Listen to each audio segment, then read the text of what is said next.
He's watching you, quietly, carefully, from the shadows of his own fear. Avoidants don't disappear. They observe. Even when they pull away, they remain tethered to you through quiet curiosity. Every post you make, every move you take, every tone you use, it all becomes a silent signal to him. Because in truth, he's not indifferent. He's terrified. Terrified to need you, to lose himself in you, and to be seen by you. That fear keeps him hidden behind emotional distance, but it doesn't mean he's gone. It means he's waiting, to see how safe you'll make him feel without him having to ask. And that's where your power lies. If you want to bring an avoidant closer, you cannot chase. You cannot demand. You must lead, not by control, but through emotional sovereignty, through the kind of presence that makes them feel seen yet unpressured, desired yet free. To become the queen of your avoidant, you must first understand his kingdom, a landscape ruled by fear of engulfment, of losing autonomy, of being trapped in intimacy that feels too consuming. Most people try to force the avoidant open. They question, they pursue, they plead, but that only deepens his retreat. What an avoidant truly needs is someone who holds emotional authority, someone who doesn't fall apart when he pulls away. Your composure, your calm, your ability to stay centered when he withdraws, that's what makes him trust you. You are not taming him through dominance. You are guiding him through safety. When you master that balance, warmth without demand, presence without pressure, he begins to follow your energy. The avoidant always follows the one who leads with steadiness. Because beneath his detachment lies a longing for someone strong enough to withstand his fear. Someone who understands his silence without taking it personally. Someone who can love him, not for who he pretends to be, but for who he's afraid to show. If you want to learn how to lead your avoidant back to you, not by chasing, but by becoming the calm center he can orbit around, then stay with me. Because once you understand how to guide the avoidant heart, you'll never lose your power again. If you want to better understand how to deal with avoidance, then subscribe to the channel to know everything. The one who sets the tone controls the connection. When you're dealing with an avoidant, emotion itself becomes a language of safety or danger. Your tone, not your words, determines which one he hears. An avoidant listens for threat, not affection. He's not decoding your sentences. He's decoding your energy. If your presence feels heavy, urgent, or emotionally demanding, his nervous system registers danger. But when you speak with calm, clarity, and restraint, his defenses soften. You become the one person he doesn't need to hide from. This is why emotional leadership matters more than emotional expression. Avoidants crave warmth, but they fear being consumed by it.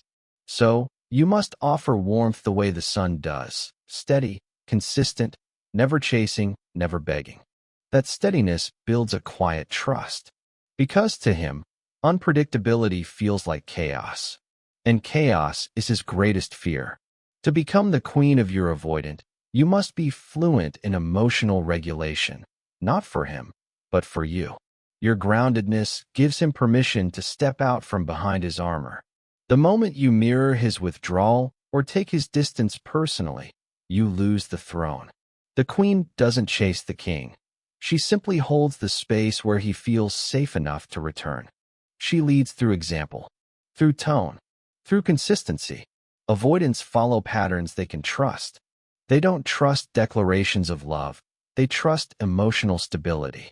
They don't trust promises. They trust your ability to stay calm in uncertainty. They test not because they want to hurt you, but because they need to know if you're safe to attach to. When you pass those tests, when you stay soft but not submissive, patient but not passive, something begins to shift. His fear of you turns into respect for you. And that respect is the beginning of emotional pursuit. Your leadership isn't about dominance. It's about balance. You set the rhythm, when to approach, when to pause, when to invite. You communicate through energy first, words second. Every interaction becomes a mirror that says, you can be close to me without losing yourself. And when he finally senses that truth, He begins to move toward you on his own, not out of guilt or fear, but out of curiosity and safety. To lead an avoidant, you must master the art of emotional stillness. Because in a world where everyone reacts, the one who stays centered becomes unforgettable. Trust isn't built through words. It's built through how you handle the quiet. Avoidants live in silence. It's their armor, their shelter, and sometimes their test. When they retreat into it, they're not always rejecting you. They're regulating themselves. To the avoidant, space equals safety. But most partners misinterpret that distance as rejection, and that's where everything collapses. They react, they chase, they fill the silence with anxiety. And in doing so, they confirm the avoidant's deepest fear, that love means losing peace. To become the queen of your avoidant, you must make peace with his silence, not by ignoring it, but by understanding it. Silence, for him, isn't always avoidance, it's survival. When you stop trying to fill that space and instead meet it with grounded calm, you speak to his nervous system in a language he understands, safety. You tell him without words, you're free to come back when you're ready. I'm not going anywhere, and I'm not falling apart. This is how trust begins, not through grand gestures, but through emotional predictability. He needs to see that your love doesn't collapse when he disappears, that your self-worth isn't dependent on his availability. When he sees you still centered, still calm, still living fully, something inside him shifts. He starts to wonder, maybe closeness doesn't have to cost me my peace. And that realization is the first crack in his armor. To build trust with an avoidant, you don't chase connection. You create safety around it. You give him space, but not distance. You remain emotionally present, but non-invasive. You hold your own energy like a steady flame that doesn't flicker when the wind blows. Because for someone who has spent years running from emotional fire, your quiet warmth becomes irresistible. You'll know it's working when he starts to reappear, subtly, carefully. A message here, a check-in there. Don't rush that. Don't point it out. Simply receive it with grace. Every time he reaches out, you're reinforcing a new emotional blueprint. Closeness without pressure. Becoming the queen of your avoidant means understanding that trust is not earned through pursuit, but through steadiness. You're not taming him with effort. You're guiding him with consistency. He won't follow your words. He'll follow your energy. For the avoidant, emotions are not spoken, they're sensed. He reads tone, rhythm, microreactions. He feels the energy behind every word. That's why emotional mirroring is the queen's greatest tool. Because the moment you stop trying to get through to him and instead start resonating with him, he begins to feel understood, often for the first time. Emotional mirroring doesn't mean mimicking. It means matching his state with awareness. When he goes quiet, you lower your energy instead of amplifying it. When he withdraws, you soften your presence instead of chasing it. This subtle harmony tells his subconscious, I see you. You're safe here. And safety, not passion, is what brings the avoidant back. Avoidants are hypersensitive to emotional intensity. Even a hint of pressure feels like invasion. But when you match his pace, when your tone, expression, and timing align with his, you disarm him. You become the calm reflection he's never had. Someone who doesn't try to change his emotions, only understands them. That's when connection stops feeling like a threat and starts feeling like relief. When he senses your calm curiosity instead of emotional urgency, something powerful happens. He starts to mirror you. This is the pivot point. The follower becomes the responder. He begins to adapt to your tone, not out of manipulation, but because you've created resonance, a state where his nervous system no longer perceives you as danger, but as stability. That's the foundation of leadership in relationships with avoidance. You lead not by speaking louder, but by speaking in frequencies he can hear. The queen doesn't force him to meet her in vulnerability. She invites him there by example. Her composure is contagious. Her emotional balance is magnetic. When he starts opening up, even slightly, Resist the urge to flood the moment with emotion. Stay still, gentle, steady. Your stillness communicates more than any confession could. You can be real here. You can be flawed. You can stay. Emotional mirroring is not a trick. It's empathy practiced with precision. And for the avoidant, it's the first time love feels safe enough to approach. Too much light blinds the one who's afraid to see. The avoidant is drawn to warmth but terrified of being engulfed by it. He wants connection, but only if it feels like freedom. That's why the queen never exposes all her light at once. She lets it flicker softly, inviting curiosity instead of overwhelming him with emotion. To keep him coming closer, she balances closeness with mystery. You see, avoidants are most drawn to those who feel emotionally grounded, yet subtly elusive. They need to feel that you have a world beyond them, one they can admire but never fully control. It gives them space to breathe. When your life is full, when your energy isn't centered around their responses, you become magnetic. Because to an avoidant, that independence represents safety. It tells him, you won't lose yourself in me, and I won't lose myself in you. Mystery isn't about playing games or withholding affection. It's about preserving your emotional selfhood. The queen doesn't overshare to earn closeness. She doesn't rush vulnerability or use it to extract reassurance. She allows revelation to unfold slowly, intentionally. This controlled openness creates depth without pressure, a rhythm the avoidant can finally trust. In relationships with avoidance, consistency without predictability is key. They crave emotional steadiness but fear monotony that feels suffocating. So, you stay consistent in your emotional tone, kind, calm, stable, but you let your world remain alive with movement and independence. You let him see that your heart is open, but your life doesn't orbit around his approval. When you embody that, something profound happens. His fear of closeness starts to transform into desire for connection.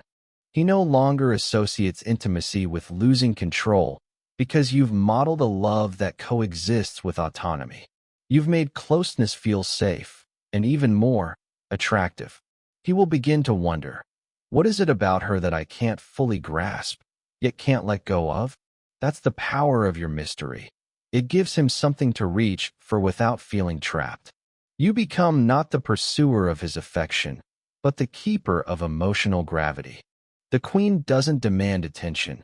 She commands it, not through pressure, but through presence. She embodies self-respect so deeply that the avoidant learns, slowly and subconsciously, that love doesn't have to be a loss of self. He'll come back, but only if he feels it's his idea. Avoidants resist being pulled. The more you chase, the more they run.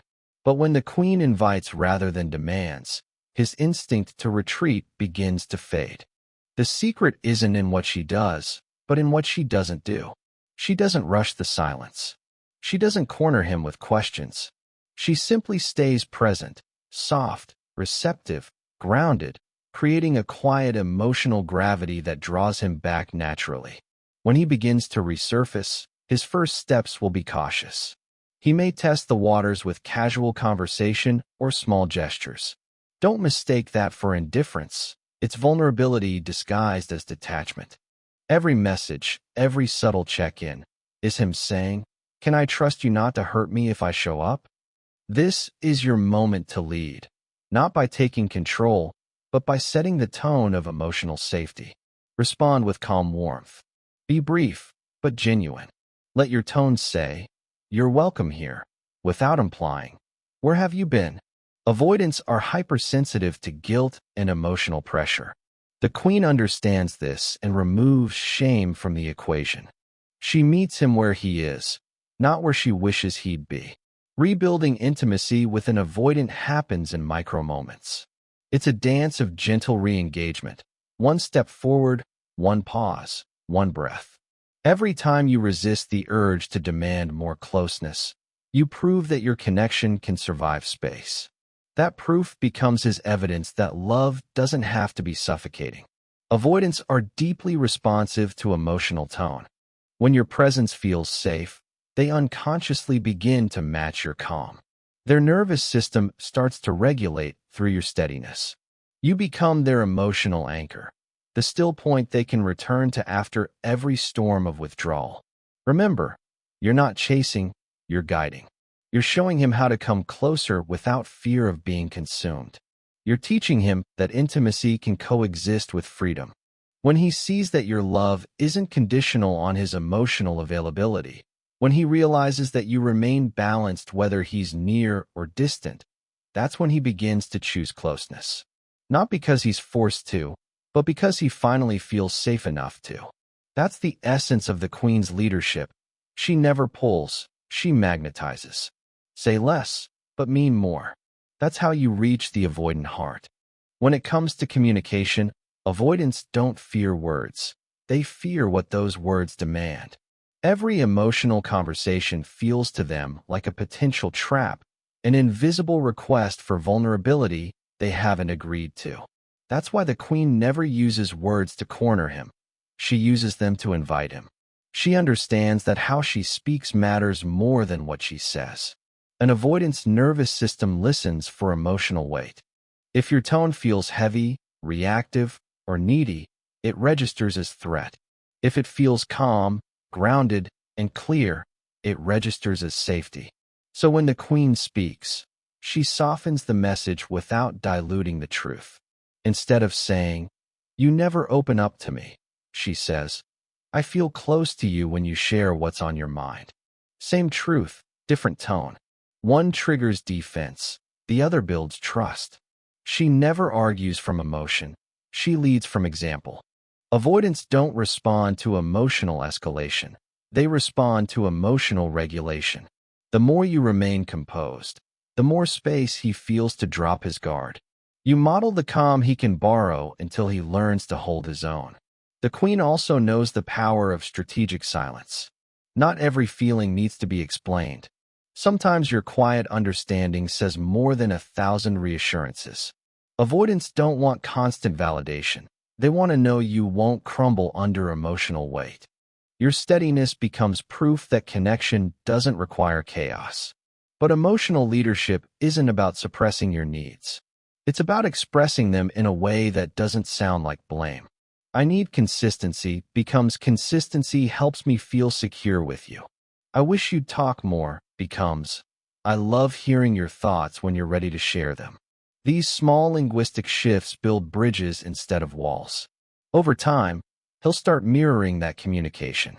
His responses may still be brief, but they'll carry sincerity.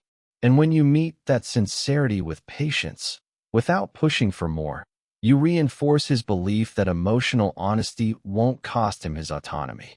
This is where the Queen's mastery shows. She communicates from peace, not fear. She doesn't talk to prove her worth. She speaks to maintain connection. She leads the emotional climate, and he follows, slowly, almost involuntarily. When you can express truth with gentleness, you become the only voice his defenses don't reject. Once he feels safe, he'll test you again, not because he doubts you, but because he doubts safety itself. When an avoidant begins to trust you, it doesn't mean his fear disappears. It just hides beneath the surface, waiting for the next emotional wave. And that's when most people lose their balance.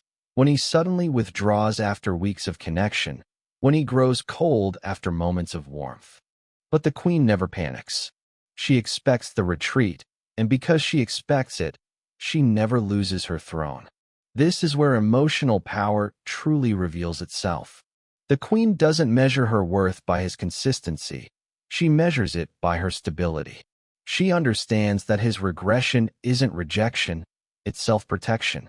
He's learning, often unconsciously, that love doesn't have to burn. And every time you stay calm when he runs, you're teaching him that love can survive the storm. Avoidants often test to confirm safety.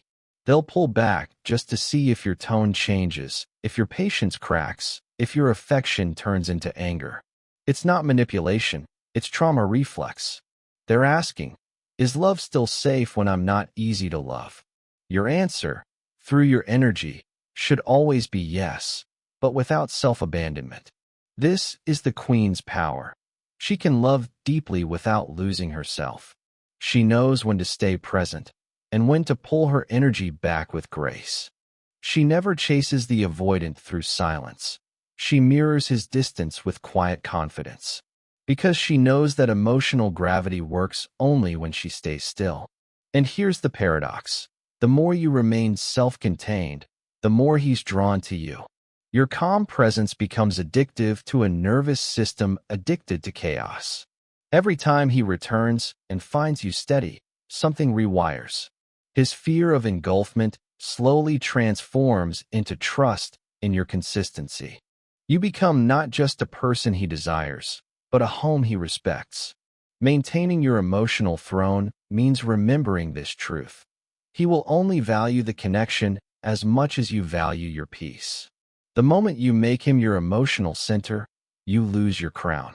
But when you keep your world alive, your purpose, your friendships, your passions, he feels that power. He knows you love him, but he also knows you'll never chase him into the dark. And that's what keeps him returning. Not guilt, not fear, but respect. You don't heal an avoidant by fixing them. You heal them by teaching them how to feel safe with you. Asterisk. By now, the queen no longer reacts to distance. She reads it. Every withdrawal, every silence, every subtle avoidance becomes data, not a personal wound, but a signal. She's learned that behind every retreat is fear. And instead of fighting that fear, she neutralizes it through presence. This is the shift from reaction to guidance, the moment when the relationship begins to evolve into partnership. An avoidant doesn't need to be convinced to stay. He needs to feel that staying won't cost him himself. And the queen creates that feeling not by chasing closeness, but by embodying emotional freedom within connection. She shows him, day by day, that love can breathe. That being together doesn't mean being trapped. That vulnerability isn't exposure, it's choice. This is how transformation happens, slowly, rhythmically, through emotional consistency. The queen maintains her own rhythm. She continues her life, her work, her joy, while allowing him to rejoin when he's ready. The power lies in how she holds her center. Every time she refuses to spiral into insecurity, the relationship shifts closer to balance. He starts to realize that connection can exist without losing control, that intimacy can coexist with independence. And then, something quiet and remarkable happens. He begins to open on his own. Maybe he shares a story from his childhood. Maybe he lets emotion crack through his voice. Maybe he reaches out first, not because he fears losing you, but because he genuinely wants to connect. This is the moment you've been preparing for, not through effort, but through endurance. But here's where wisdom matters most. When he finally lets you in, you must stay grounded. Don't over-celebrate his vulnerability. It's fragile. Treat it like sacred glass. Acknowledge it gently, then return to steadiness. Too much intensity too soon can still send him retreating. Your calm tells him, this is safe. You can keep showing up. The queen doesn't rush transformation. She nurtures it. She doesn't demand emotional openness. She rewards it with peace. And in doing so, she helps the avoidant begin to see what love could truly be. Not a battlefield of defenses, but a sanctuary of self-acceptance. When the queen leads with emotional integrity, the avoidant learns, not through words, but through experience, that love doesn't have to mean surrender. It can mean partnership. The true queen never wins the avoidant. She wins herself, and that's what makes him stay. Asterisk. By the final stage, something profound has changed. She no longer measures love by how close he stands or how often he reaches out. The queen has reclaimed her power, not by controlling the avoidant, but by mastering herself. Her peace has become the foundation of the relationship. Her steadiness, his compass. What began as emotional chaos has transformed into quiet rhythm, and it's her leadership that made it possible. The avoidant now sees what he's never known before, a love that doesn't demand, a woman who doesn't crumble, and a connection that doesn't cage him. His nervous system begins to relax in her presence. The fear that once drove him to hide now softens into trust. He starts to initiate, to engage, to stay, not because she lured him back, but because she made staying feel safe. This is the essence of peaceful mastery, guiding without pushing, loving without losing yourself. The queen no longer needs reassurance. She gives it through presence. She no longer fears silence. She uses it as space for both to breathe. Her confidence no longer depends on his availability. It's rooted in her clarity, her boundaries, her calm. Ironically, that independence, the very thing that first drew him to her, now becomes the glue that holds the bond together. The avoidant learns that love doesn't have to be submission, that closeness can exist alongside freedom, and that partnership with a grounded, self-possessed woman isn't suffocation, it's liberation. The queen doesn't fix him. She reflects him, showing him through her actions what emotional maturity looks like. And as he mirrors her steadiness, she sees growth not just in him, but in herself. Because leading an avoidant isn't about control, it's about consciousness. It's about knowing when to stand still, when to open, when to step back, and never losing your emotional balance in between. In the end, becoming the queen of your avoidant isn't about taming him. It's about taming the part of you that needed to chase. When you master that, you hold the one power no avoidance can resist, serenity. He may not always say it, but he will always feel it. That in a world full of noise, you became his calm. And that's the kind of presence no avoidant ever forgets. If this spoke to you, share it with someone who needs to hear it, comment your thoughts below, and subscribe to the channel, because understanding love begins with understanding yourself.